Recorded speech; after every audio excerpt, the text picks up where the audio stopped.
Hey guys, Julie here, and I am super excited to finally be making this video to walk through the Pirate Queen with you. It's taken me a little bit of time to get this video out because my summer has been packed with getting married and going on my honeymoon to Italy and moving into a new house.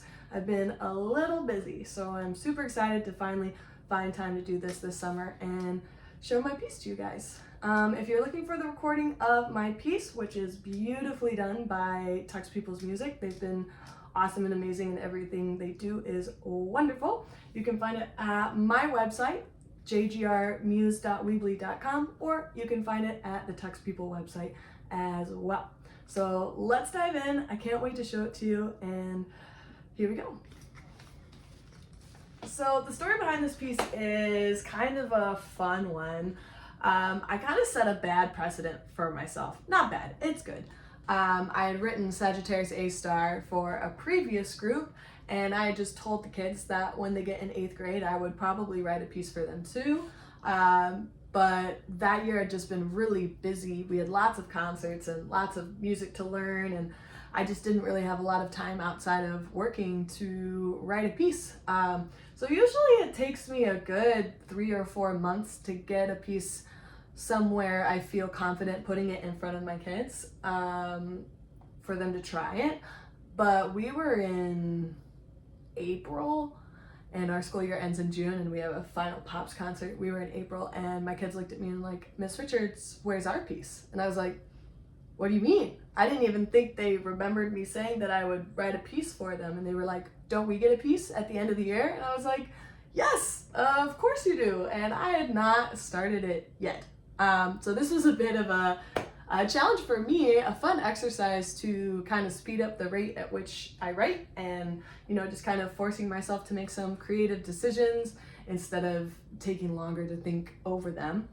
And, as a young string student, when I was growing up, the coolest thing was Pirates of the Caribbean, and everybody wanted to play Pirates of the Caribbean, and it was really that kind of string heavy, jaunty kind of vibe that all the kids were looking for.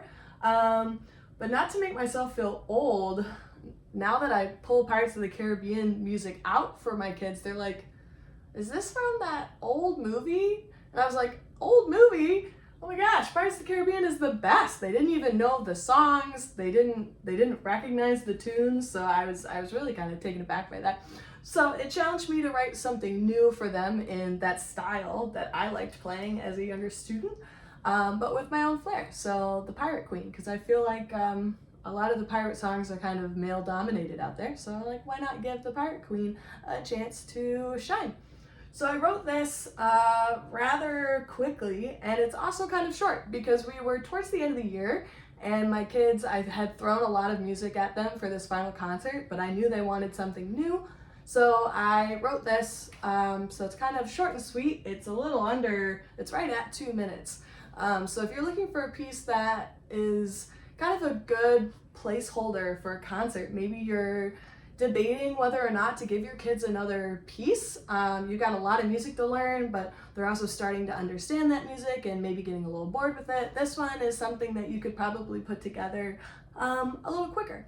And it's not super long, so you don't have to add a lot of time to your concert.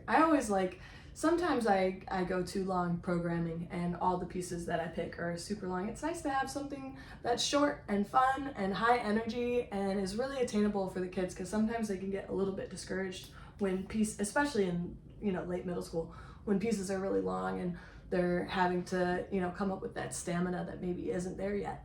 So this is a good piece for that. So let's dive in. So a little bit about this piece before we actually dive into listening to it. This piece is pretty short. It's only a little over 70 measures. And so it's a little deceiving about its difficulty. The reason it's short is because we have some complex meters. We're playing in 3/4 for a lot of it, and then we dive into 6/8, which, especially if you're playing this with an 8th grade group or maybe even an early 9th grade group, those time signatures are hard. Even when rhythms are not difficult, I find when I hand a piece in front of my kids that have 3/4 as the time signature, they really struggle even with simple rhythms because it's just the different feeling of that meter, the different pulse that we have. So a lot of these rhythms seem easy, but paired with the 3/4 time signature, don't be surprised if your kids are a little unsure if they've never played in the 3/4 time signature before. We also have some low finger patterns. This piece is in D minor for the most part, and so we're gonna get that B flat in, so those nice low ones. Got lots of low twos for violins and violas. There's a little bit of an extension in the cellos. I throw in a couple of C sharps in there, so those are the things to keep an eye out for. Also, if you're thinking about playing this piece with your group, it's really suited for a group that has a strong low strings section. The group that I had when I wrote this piece, my cellos and basses were just really chomping at the bit to get something more exciting because they had really kind of played a secondary role to my violins and violas during the year, which my violins and violas were at a little bit of a different place. It was a year where I had a little bit of a spread ability-wise, and because a lot of the pieces for late middle school are very violin heavy with the melody, it was kind of hard to challenge my lower strings because in order for my violins to be successful and for the melody to sound good, we had to play down a little bit for the level. So this piece is really intended for your lower strings to shine and give them a little bit of a challenge, but it might be a little bit easier for your upper group, which honestly, it's kind of fair if you ask me, because a lot of the times the upper strings are really challenged while the lower strings just kind of plunk along on the chord progressions. So keep that in mind when choosing this piece for your group. It is short, but it's got a lot of complicated rhythms, and it's also very low string heavy. So if you don't have a stronger lower string section, this could be a really good challenge to have them rise to the occasion, or you might want to pass until your lower strings are a little more able to play the harder stuff.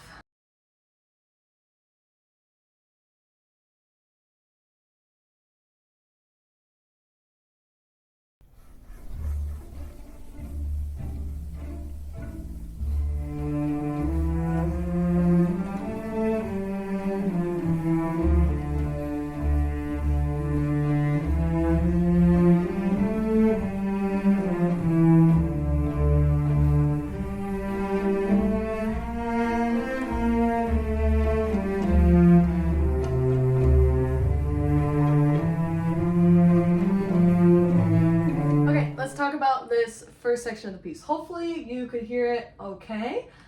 We do start very quiet at the beginning. We've got pizzicato, and it's kind of imagining this scene of like the sun rising on the water and the sails are starting to get unfurled and the ship is just kind of going out on its first little adventure for the day. Starts with the cello soli.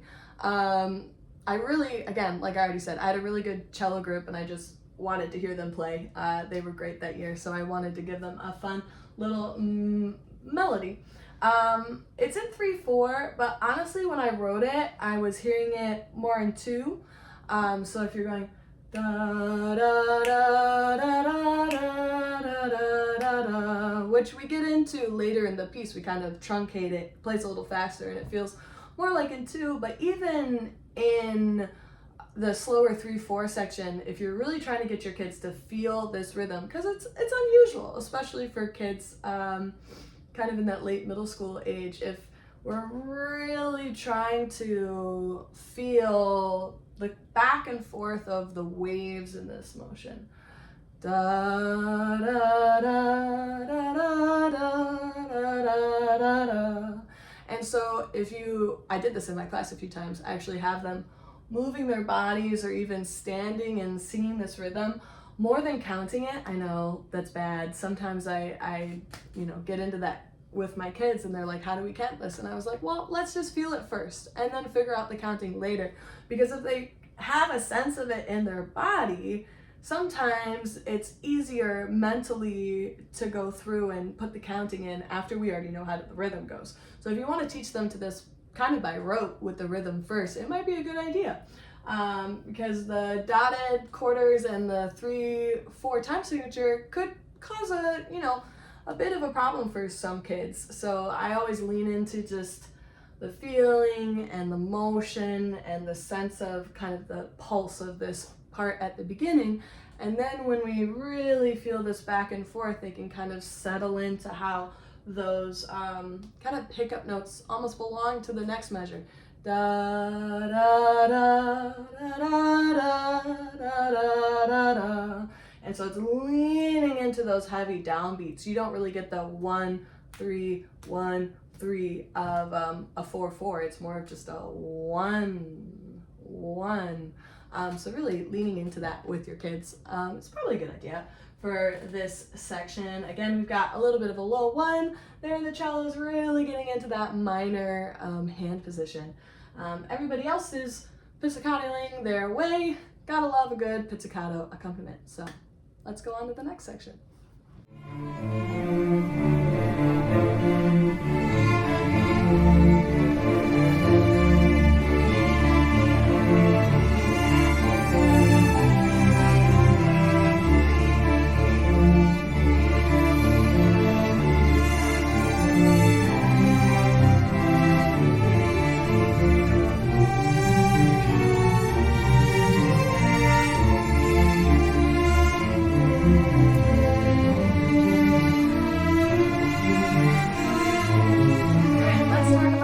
Second half of this beginning section.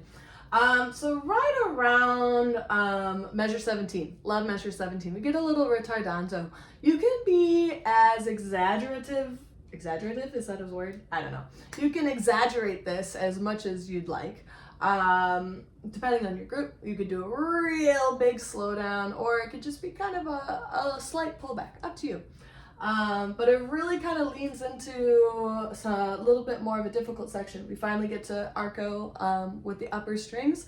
And again, we're really trying to paint this picture of the waves rolling back and forth. So the second violins and the violas are trading this kind of counter idea of this kind of spilling over into each other. Da da da da da da da da da da. And we're kind of creating this wave image and sound. And I also love the imagery too, especially because you've got the seconds and the violas right next to each other, and you see the bows move, and then you see the bows move, and you see the bows move. It's very visual. That's what I love about strings, is you can create some cool effects if your kids follow the bowing, which mine don't all the time. So, it's kind of hit or miss sometimes.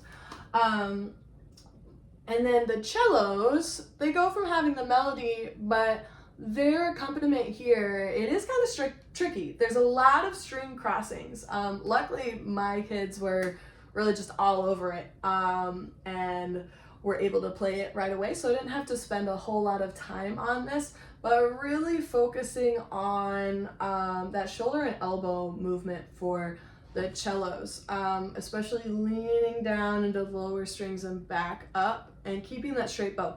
Because if, what I call my kids, if they're starting the lawnmower with their bows, right, and you're pulling up towards your shoulder, you're going to get that sideways bow, and you're not going to get that great tone. It's pulling down and pushing up and really opening from the shoulder and keeping your elbow a little bit lower, and really, can't really see it, really opening from that elbow a little bit more than from their shoulder. There also is measure 36. There's a little bit of a shift there. So you can kind of leap of faith it, or you can walk your kids up there. It depends on your preference and the ability of your kids. I have a fatal flaw that I always love a good leap of faith, but that's a little bit risky. So you might want to work your kids up to it a little bit more. Talking about the melody in this part, it's basically just copy and paste from the cellos. So when you're first teaching this piece, if you actually want everybody to play together, if you have the cello start kind of at the beginning and have the violins starting more at measure, what is that, 22, measure 22, they can play together and really get a sense of this rhythm. And if one group is stronger than the other, they can lean on it and really get a sense of that before the sections play it on their own. Pitfall, danger, red flag for the violins, especially those that you have playing the upper part. I don't know what it is about middle school strings, or maybe just strings in general.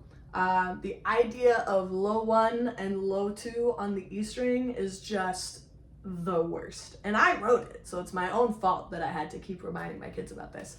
But really hammer home that low 2 for the G, because this section sounds horrible if you play G sharp. You really need the low 2, and then the low 1 for F natural. It's the same distance pretty much between F sharp, G sharp, and F natural, G natural. So just having those kids really build that muscle memory even with the low. The far fingers for violins, especially on the E string, because you don't get this pattern pretty much anywhere else on the string at one time. I mean, you get low 1s and you get low 2s, but to have them all spread out in first position doesn't really happen a lot, especially at this level for upper strings. So make sure that you're really hammering home that finger pattern in this section, or it's not gonna happen and it's not gonna sound good. I don't know how many times I yelled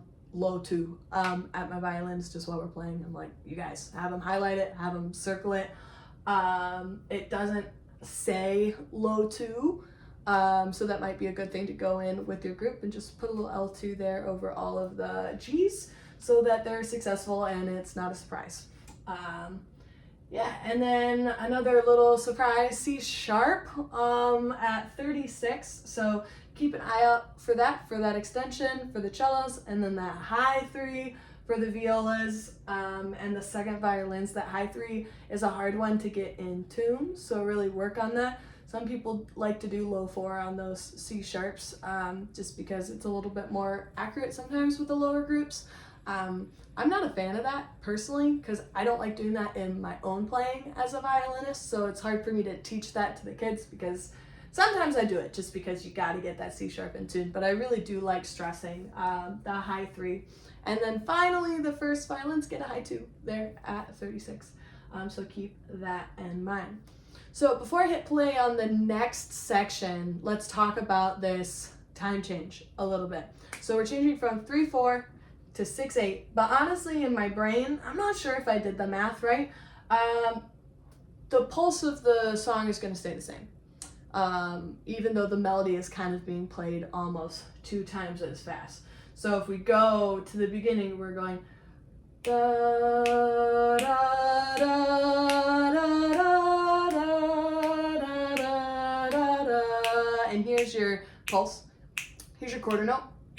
The quarter note is just going to turn into the dotted quarter note, pretty much, if I did my math correctly when I wrote this piece. So then you're going to go ba ba ba ba ba ba ba ba ba ba da da da da da da da da da da da. So it's just equal. So honestly, your conducting pattern doesn't really have to change that much. So if you're going da da da and a nice 3, da da da da. Ba, ba, ba, ba, ba, ba, ba, ba, ba, ba, ba. And you can really hone in on that with your kids, that the pulse is staying the same. The way we're dividing it is different, but it almost should feel like the tempo is not changing. We're just thinking of, instead of quarter note gets the beat, we're thinking dotted quarter note gets the beat, and we're more in 2 in the 6/8 section. So that means when we get the melody, it's the same rhythm, but it's coming twice as fast. So all the ratios are the same, but it's just getting your kids to play it a little faster. But enough talking about that. Let's actually listen to it.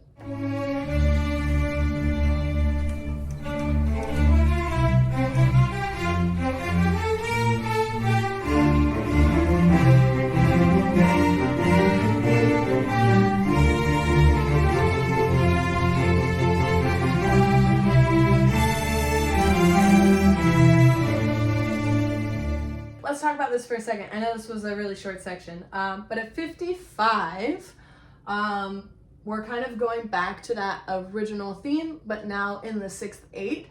The difficult part about this section is that you have two measures, 53 and 54, that is just a held two dotted half notes tied together, and it's just held except for the bass notes get to go down a little bit there. So the key here is not to lose the pulse. So as you're going into 55, we got to talk about subdivision. It's funny, I always look at my group. This was a kid originated joke and not me. I was asking my kids, what does subdivision mean? And we hadn't ever talked about it. This was in my 6th grade, so it wasn't even the group that I was doing this with. I was like, what is subdivision? And the kids are like, isn't that where you live? And I was like, not quite. But the joke became that the subdivision is where the notes live. And so now when I'm prompting my kids to say the word subdivision, and I'm like, okay, what does it mean when, you know, we're counting in our heads? And when I get the blank stares, I go, where did the notes live? And they all go, subdivision. So I don't know, you can steal that if you want. Could be dumb, but that's just me. It's cute. I always love those kid-generated jokes, because then you can, you know, just lean on them all year until they get old and the kids start rolling their eyes at you, which happens way more than it probably should. So subdivision is the key here. So especially coming down, da da da da da, 1 2 3 4 5 6, 1 2 3 4 5 6, da ba da da da da da da da da. They really gotta keep the pulse going, or else you're gonna get to 55 and it's gonna be a mess. So practice that, keep that counting going, clap it, count it, make them say it. A lot of the times I have the kids play the subdivision. So if you're practicing this part and they're just not getting it, have them play everything as 8th notes. I love doing that. And it really helps the kids kind of feel what it feels like to count those smaller notes when they're playing the longer ones. So that's just a red flag, another red flag for this section if you're teaching your kids this. So keep that in mind.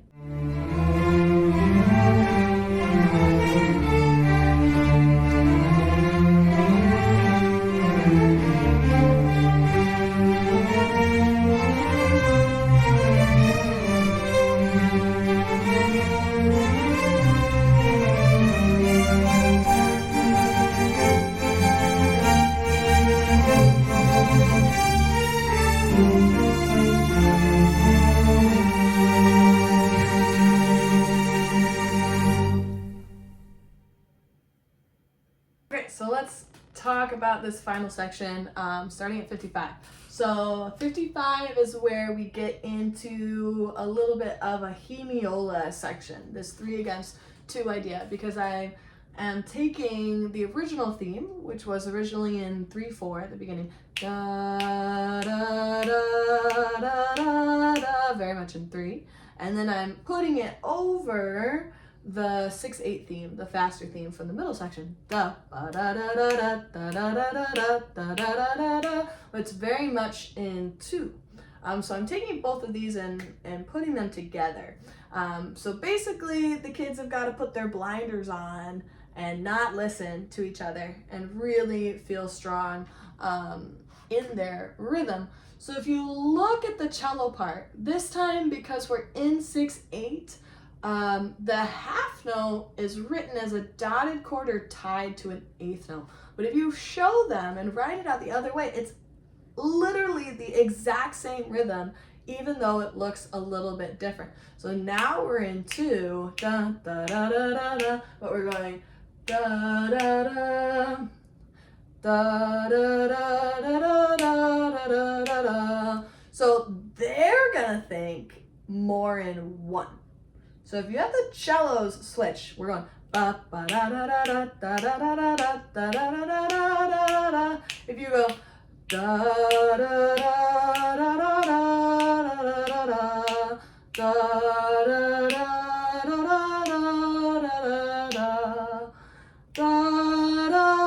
So it's gonna be more helpful to them if they're switching to a bigger idea. Remember how I talked about the first section, thinking less in 3 and more kind of in a full measure idea? That will help you when you come back to this section, because they've already switched their brain to do that before, they're just going to do it now, and it's just going to be a little bit faster. But the nice thing is too, is the way that the dotted rhythm lines up across the two parts kind of makes it easy to piece together. And they line up pretty easily. And I only have two things going on in this section. We have the melody from the first part and the idea from the second part put it together. The bass, cello, viola are all doing the same thing, and the violins are all doing the same thing. So you don't have a whole lot going on, but it's two very different ideas getting put together. So this is gonna be the trickiest part of this piece, in my opinion. So this is gonna be the section that you're gonna need to pull back and really kind of work on these rhythms and get them lined up. Again, what also helps in this section is having everybody just play eighth notes, and they can see where the eighth notes line up. So if I'm talking to the first violins, and if I'm talking to the cellos and the basses and the violas, we're going da da da da da da da da da da da. So you're playing those eighth notes so that the eighth notes are lining up, and then when we take those eighth notes away, they have more of an idea of what the rhythm is supposed to be. So have fun with this section. This is why, even though this piece is short, it is pretty tricky, especially for this part. And then if we skip to the last page, we just have this big kind of fanfare moment. We've been doing different things. We've been, completely different time signatures playing together. And then at 71, we get this unison rhythm that takes us to the end. So it kind of opens up and clears after kind of this murky water being spun around during this battle. And then it clears because there's a clear winner. And then we get this little call and response again, getting back into the wave motion to the end. You can hold that note out for as long as you like. So that's it. It's short and sweet, but it's a little spicy. It's got some stuff that's going to be challenging to your group, depending on the age of the group that you're doing it with. But sometimes the challenging stuff is better in a shorter piece because they feel like they're learning it quicker. Because it's shorter, they can see, oh my gosh, we're already halfway through the piece. Especially with this, where it's the same idea that's repeated different ways, you can teach them the one idea and they can just plug and play through the rest of the piece. So yeah, thank you for coming along on the listen here. Hopefully that gives you an idea of this piece and how you can use it with your group and how you can teach some of the ideas to them. Basically, this one's just fun. Have the kids have fun. Don't stress about counting the rhythms. Have the kids feel it. Have them get into it, and then the counting will come later. So thank you very much for listening. This piece, fun stuff, is being featured on a few reading sessions this summer. So if you happen to be at one of those reading sessions and hear this piece, keep me in mind. I'd love to do some visiting of classrooms, either in person or over Zoom. So if you're playing this piece, or even if you're playing Sagittarius A Star, my other piece, I'd love to come and talk to your group. Just reach out to me. My website has a contact page, or you can reach out to me on my Instagram at needthemusic97. I'll put a link to that in the description, but I really would love to get into classrooms and talk about composition with your students, because all these are written for students and with students in mind. So I'd love to come be a part of your journey playing either of these pieces. And keep an ear out. I'm going to be doing some more fun stuff this year, and I'll have some more pieces being released in the spring. So until next time, thanks guys.